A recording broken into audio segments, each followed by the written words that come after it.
Olá, eu sou Ana Paula Bravo, sou psiquiatra e especialista em medicina do sono.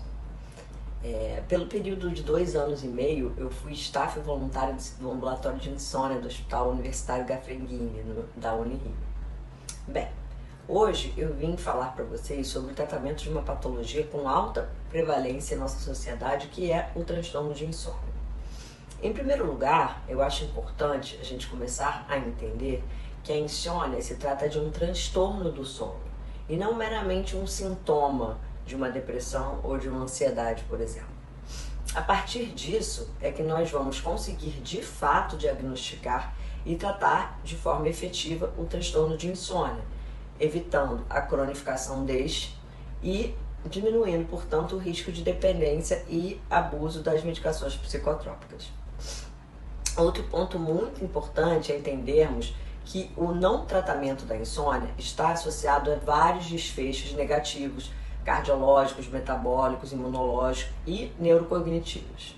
Então, é importante saber que existe risco em não tratar, assim como há risco de se tratar a insônia de forma inadequada. A insônia é prevalente em todo mundo e no Brasil não é diferente.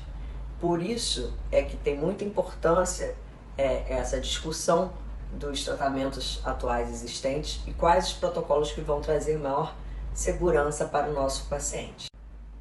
Tem aparecido bastante nos meios de comunicações os riscos associados ao uso das drogas ZEIS, que são a dependência, a tolerância e o abuso. Por conta de toda essa atenção e dos relatos de casos de abuso da medicação, a Associação Brasileira de Sono e a Associação Brasileira de Medicina do Sono publicaram um comunicado e um consenso atualizado do tratamento da insônia com o intuito de esclarecer a comunidade médica. Nestes, alguns pontos muito importantes são destacados. Em primeiro lugar, o tratamento com as drogas ZEIS ou qualquer outro psicotrópico deve ser sempre acompanhado pelo médico especialista. A insônia é um transtorno do sono com alta prevalência mundial e o não tratamento desta promove alterações metabólicas, cardiovasculares, imunológicas e, em especial, afetam as funções neuropsíquicas, como atenção, humor, estando associado, inclusive, a aumento de risco da doença de Alzheimer.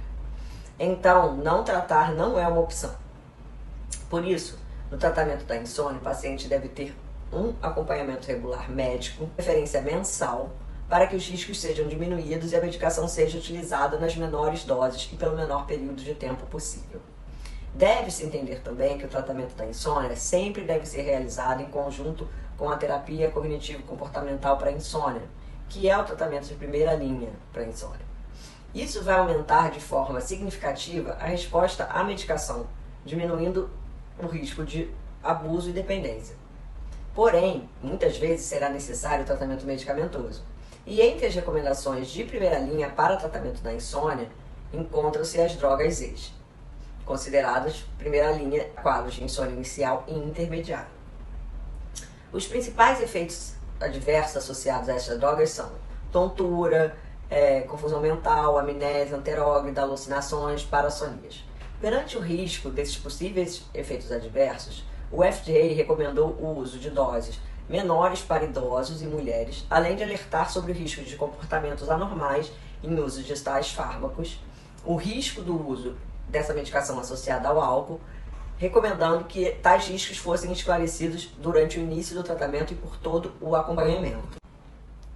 Então, ao iniciar o tratamento da insônia inicial ou intermediária com o Zolpidem, é fundamental que a gente forneça um esclarecimento adequado ao paciente com insônia e quando indicado aos seus familiares. São muito importantes também as recomendações sobre o horário de uso da medicação, inclusive que a mesma deve ser utilizada imediatamente antes do horário estabelecido para dormir e ao deitar.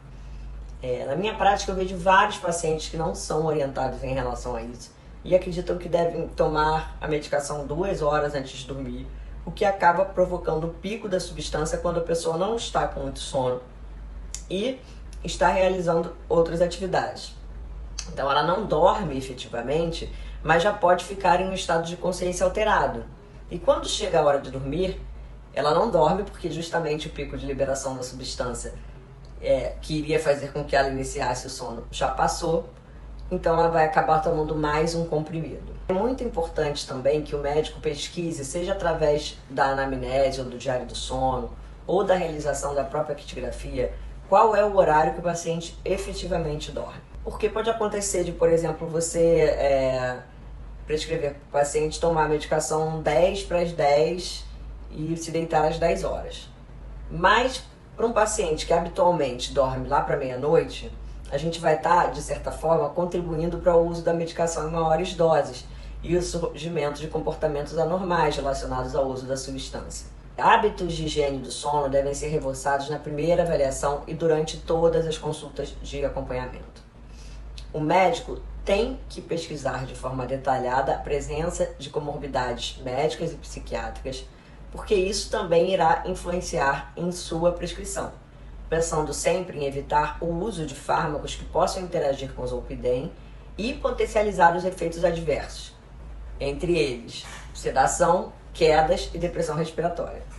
A identificação de antecedentes psiquiátricos e comportamentais que possam aumentar o risco de abuso de hipnóticos, como o uso indevido de substância psicoativa e abuso de medicação, deve ser pesquisada antes do início do tratamento com o zolpidem, porque aí, no caso, a gente vai evitar esse tipo de droga para essa pessoa.